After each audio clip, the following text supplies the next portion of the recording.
Bubba Wallace brushed aside one of the largest crashes of the entire 2026 season and told the world he misread the corner. That was his explanation. A simple mistake. And the NASCAR world, analysts, crew chiefs, teammates, team owners, and even his own spotter looked at that response and concluded almost unanimously they were not believing a single word of it.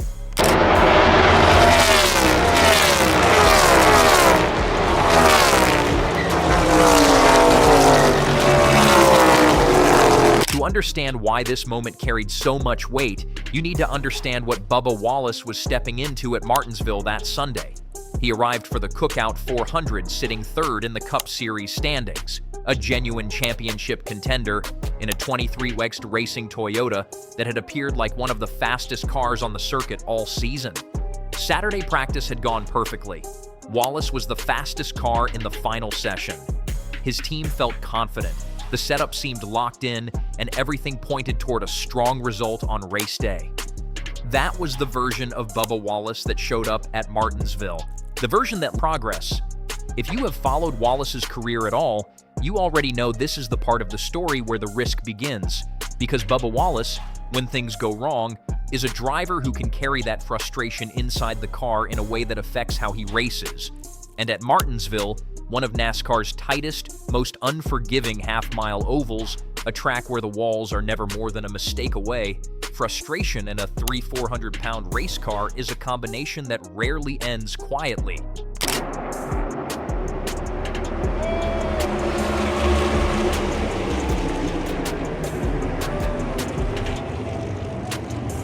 Carson Hocevar, 23 years old, piloting the number 77 Spire Motorsports Chevrolet, a car from a smaller outfit that has absolutely no place running with the elite, and yet there Hocevar was on Sunday doing exactly that.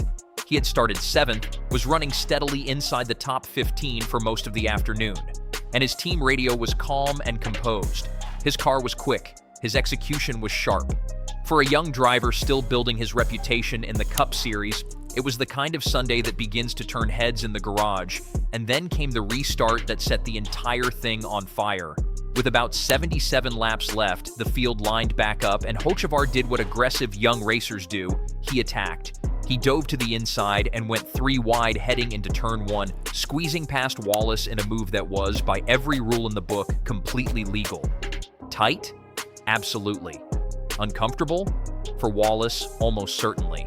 But nobody penalizes you for racing hard on a restart, and Hocevar had earned that space on the track. He made the move, he pulled it off, and he drove away. That should have been the end of the story. It was not even close to the end of the story. Of it that Bubba wrecked himself trying to knock Carson out of the way.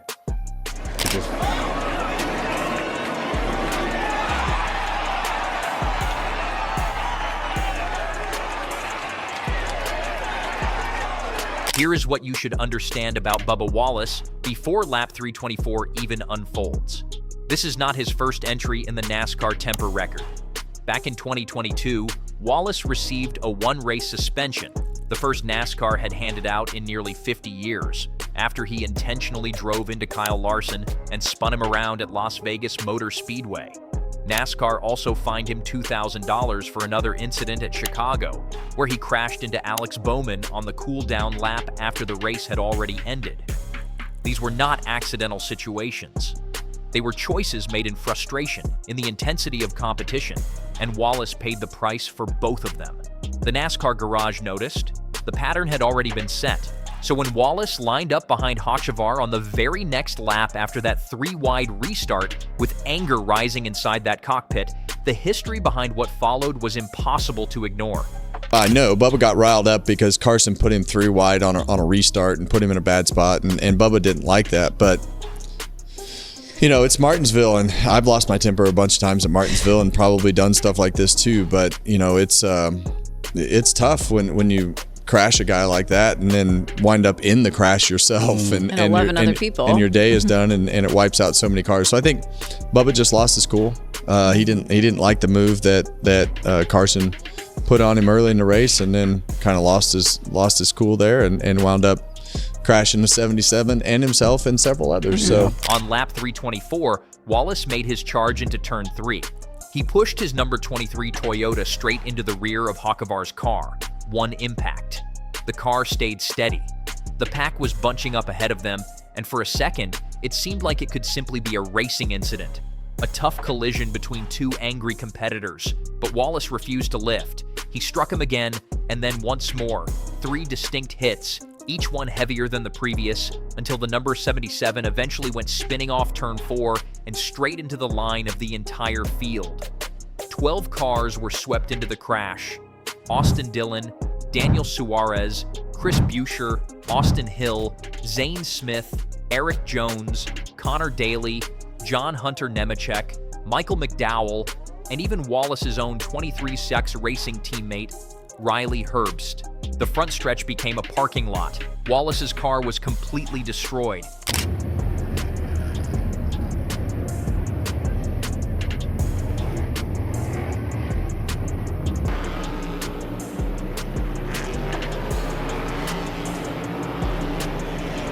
He finished 36th and dead last, got checked at the infield care center, and then walked straight into that Fox Sports interview to say the incident was a clear misjudgment there. Hocevar, for his side of it, managed to keep his car running through all the chaos. He stayed on the lead lap, battled through the chaos, and finished 17th. A remarkable recovery, considering that he had just been hit by the same car 3 straight times earlier. NBC analyst Steve Letarte broke down the replay on the Inside the Race show and stated plainly that Wallace clearly intended to hit him, that it was a choice to drive into Hocevar hard enough to shift him, and the crash that followed was just the byproduct of that frustration there. Kyle Petty, sitting beside him, agreed immediately and added that he had experienced similar situations throughout his own career, close enough to understand that what Wallace did was not a misjudgment of the corner. It was a judgment call about a driver he was angry with at the time there then. Fox broadcaster Clint Bowyer stated it even more clearly while the replay was still playing live. Yeah, he was mad. There's more to that story. Kevin Harvick, a longtime Cup Series veteran who understands better than most the mindset drivers enter when Martinsville starts getting into their heads, delivered what was arguably the most balanced perspective of the entire day at the track. He admitted Hocevar's 3-wide pass left Wallace in a truly uncomfortable racing position there. He admitted he had lost his temper at Martinsville on numerous occasions and had done things behind the wheel he was not proud of in the past, either there. But he ultimately drew the same line every fair observer: silence. 2 words on social media regarding Wallace's poor anger management. Then Richard Petty spoke out. 7 Cup Series titles. The Monarch, one of the sport's most respected voices in American motorsport history overall. Petty did not sugarcoat it, and he did not soften the message. He said on his podcast that Hocevar got into him and simply drove in and knocked the door out of him there hard. When the Monarch weighs in and uses the phrase "drove in there," the debate over whether it was intentional is effectively settled at this point. Hocevar did nothing wrong. No. Like he took us 3 wide into 1 and passed us clean. You know, I don't think he did anything wrong. I think it was just a lapse in judgment for a moment, but we need to do better. We need to be better. And if we're going to contend for top 10 in points, top 5 in points, we have to clean that up. And, hopefully moving forward, we will. I think that, we've had a conversation last night about it, and we'll go from there. But, everybody's on here, you can make excuses for him. There's no excuse. It's inexcusable. It was a mistake. But none of that, not Letarte, not Petty, not Harvick, not the king himself, landed as strongly as what came from inside Wallace's own camp there, really. Freddie Kraft, Wallace's longtime spotter, went on the Door Bumper Clear podcast and spoke with a level of honesty that you almost never hear from someone inside a driver's own team. Kraft said there was no sugarcoating it.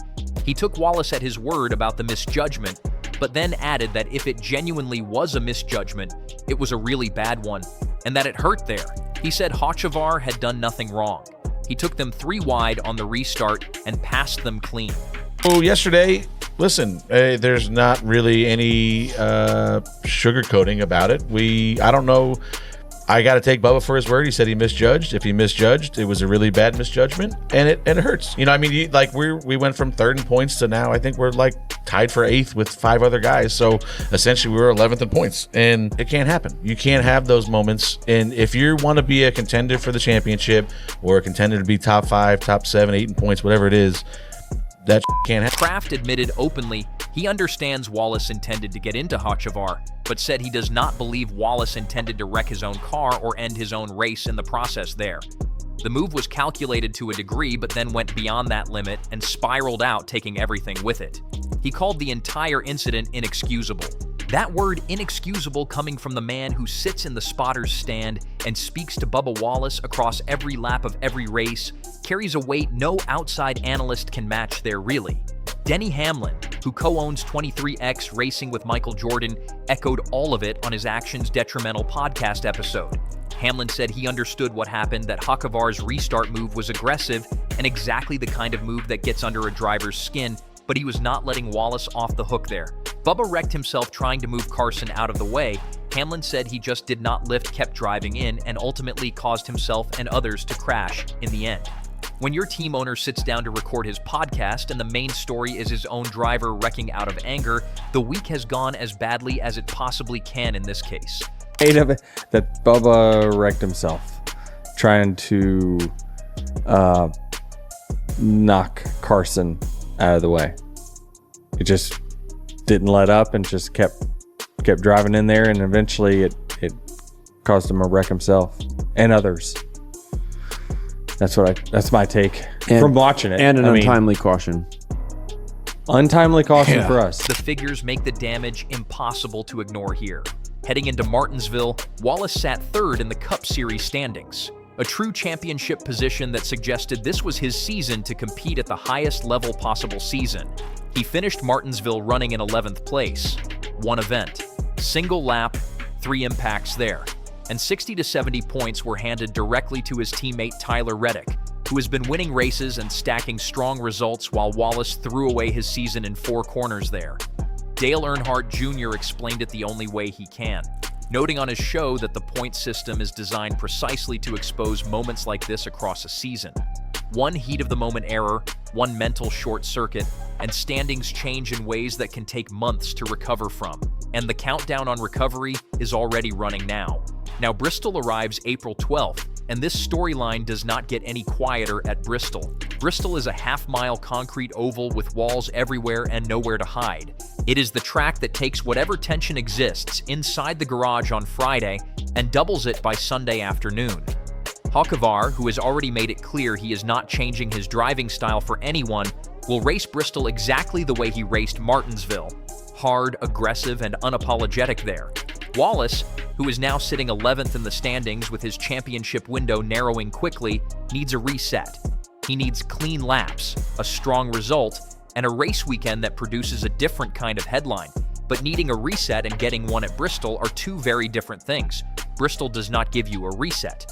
Bristol gives you another test. And after Martinsville, the entire garage is watching closely to see exactly what kind of student Bubba Wallace turns out to be there.